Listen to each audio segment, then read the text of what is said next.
There's something hypnotic about watching time itself collapse. In 1960, George Pal brought H.G. Wells' masterpiece to the screen with a kind of obsessive craftsmanship that doesn't exist anymore. Every spinning disc, every melting candle, every flower blooming and dying in seconds. All of it practical, all of it real. The Time Machine wasn't just a movie about the future. It was a meditation on mortality, a warning wrapped in Technicolor, and one of the most technically ambitious films ever made with 1960s technology. But behind those beautiful dissolves and that iconic spinning chair, there's a story stranger than anything the Morlocks could dream up. Number 13, the Time Machine was built from a barber chair. The most famous prop in science fiction history started as something you'd find in a small-town barbershop. Production designer Bill Ferrari couldn't find anything that looked futuristic enough, so he bought an antique barber chair from a Los Angeles junk shop for $40. He added brass rails, a spinning disc made from bicycle parts, and red velvet upholstery that looked Victorian and alien at the same time. That chair is now in the Science Fiction Museum in Seattle. It's been called the most recognizable time machine in cinema history, and it cost less than a decent hotel room. Number 12, Rod Taylor nearly died from heat stroke. The future wasn't air-conditioned. MGM built the year 802,701 set on a soundstage that routinely hit 110 degrees Fahrenheit under the studio lights. Rod Taylor, wearing a full Victorian suit and waistcoat, would film 12-hour days in that suffocating heat. He collapsed twice during production. The second time, a studio doctor told him he was 15 minutes away from organ failure. Taylor refused to quit. He said later, George Pal was a genius, and geniuses don't wait for actors to feel comfortable. Number 11. The time-lapse sequences took 8 months to film. When George the Time Traveler watches years pass in seconds, you're seeing something unprecedented. Cinematographer Paul C. Vogel and his team invented new techniques just for this film. They built a special rig that could shoot one frame at a time, day after day, while manually changing elements in the shot, moving the sun across painted skies, replacing flowers, aging the mannequin in the store window. The sequence where the store window changes took 4 months alone. Each dress on the mannequin was hand-sewn. Each seasonal change required the entire set to be redressed. When Yvette Mimieux saw the completed sequence, she reportedly said, "You can feel time moving. It's like watching God work." Number 10. The Morlocks were played by dancers and contortionists. George Pal didn't want monsters. He wanted something that moved wrong. The Morlocks weren't cast from stuntmen or actors. They were choreographed. Pal hired professional dancers and contortionists, then told them to move like predators that had evolved in complete darkness. The result is deeply unsettling. Watch how they crawl, how they tilt their heads, how they move in that synchronized, insect-like way. The blue contact lenses the performers wore were so painful that they could only keep them in for 20 minutes at a time. One dancer said the lenses felt like shards of glass pressing into your brain, but that discomfort shows. You can see the wrongness in their eyes. Number 9. The nuclear war scene was filmed during the Cuban Missile Crisis. History bled into fiction in the worst possible way. The film's apocalyptic war sequence, where George watches the world destroy itself in 1966, was shot in October 1962. While Rod Taylor stood on a soundstage watching fake bombs fall, real missiles were being positioned in Cuba. The crew was terrified. Several people didn't show up for work, convinced that filming a nuclear holocaust might somehow invoke the real thing. Taylor said the screaming and panic you hear in that scene wasn't entirely acting. "We thought we might be watching our own future." 23 days later, the crisis ended.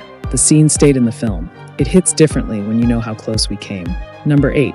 Yvette Mimieux was only 18. Weena, the innocent Eloi woman who captures George's heart, was practically a child herself. Yvette Mimieux had just graduated high school when she was cast.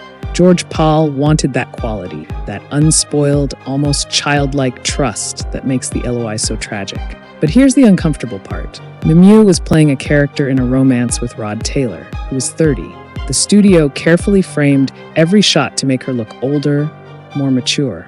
Mimieux said later, "I didn't understand what the film was really about until I watched it years later. I was playing someone who'd forgotten how to be afraid. I was 18.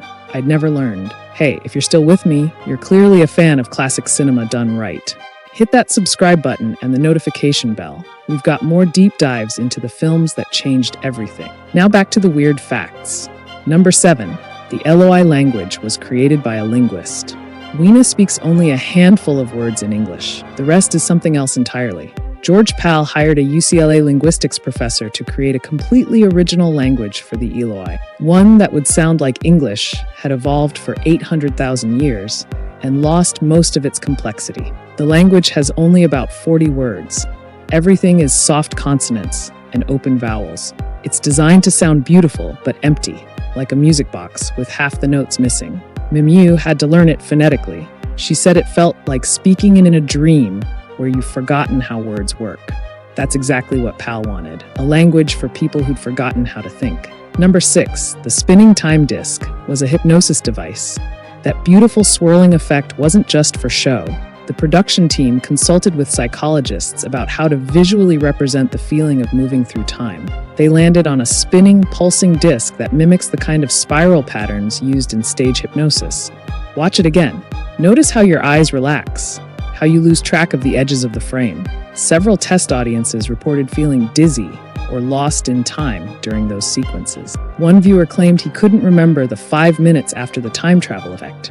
The studio considered it a triumph. Number 5, Rod Taylor did his own stunts and regretted it.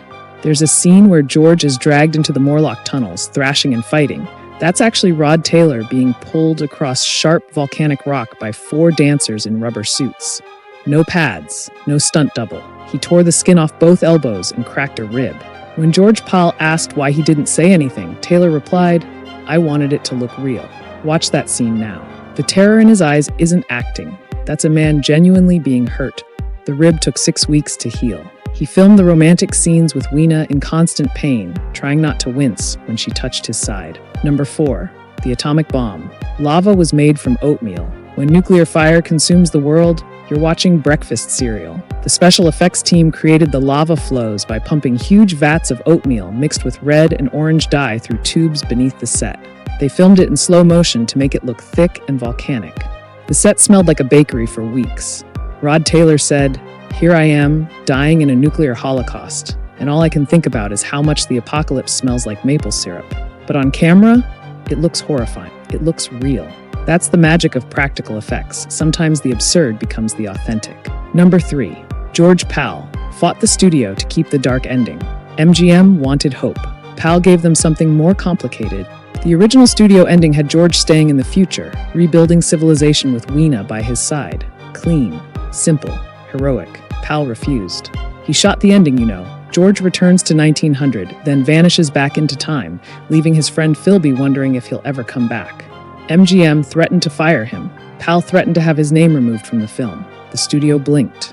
What we got is an ending that asks, is escape the same as salvation? Can you save the future by abandoning your present? Those questions still haunt us.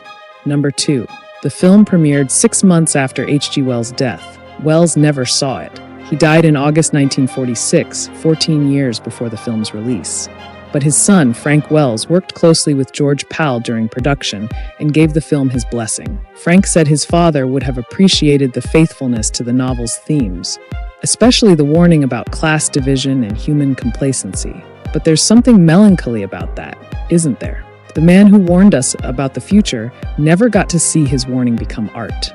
He died while the world was still rebuilding from the war he predicted. Sometimes prophecy is its own kind of time travel. Number 1, The Time Machine won an Oscar and changed sci-fi forever. In 1961, The Time Machine won the Academy Award for Best Special Effects. It beat The Last Voyage and became the first true science fiction film to win a major Oscar since Destination Moon a decade earlier. But the real legacy?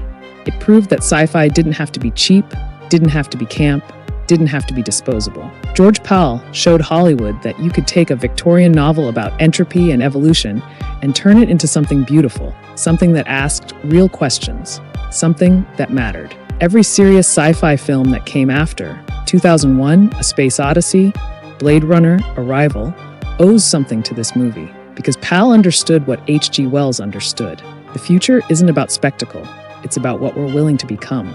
The Time Machine still feels urgent, doesn't it? That sense of watching your world slip away while you stand helpless. The fear that comfort makes us weak. The question of whether progress is just another word for forgetting. George Pal built a time machine out of a barber chair and oatmeal and human ingenuity. And 65 years later, we're still trying to catch up to it. So here's my question for you. If you could travel to any point in time, past or future, would you? And more importantly, would you come back? Let me know in the comments. And remember, the future is always closer than you think. Thanks for watching.